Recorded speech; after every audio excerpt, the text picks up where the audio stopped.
মানুষের পিঠের উপরে পিস্তল ঠেকাইয়া তার কাছ থেকে টাকা আদায় করার নাম যদি সন্ত্রাসী তৎপরতা হয়, তাহলে অফিসিয়াল ফাইল আটকাইয়া মানুষের কাছ থেকে ঘুষ আদায় করা এর থেকে মারাত্মক সন্ত্রাসী তৎপরতা।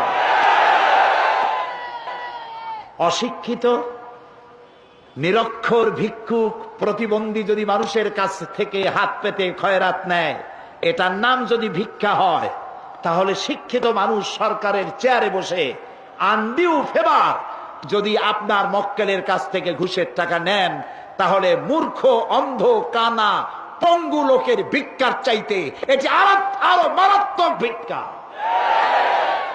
শান্তি পাবেন না, শান্তি পাবেন না।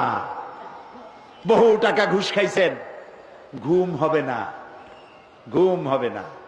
মনের মধ্যে সব চিন্তা, হায় হায় কোন সর্বনাশ, কোন ফাঁক দিয়া বন্দুকের গুলি আইসে আমার বুকটারে জাজরা করে দেয়।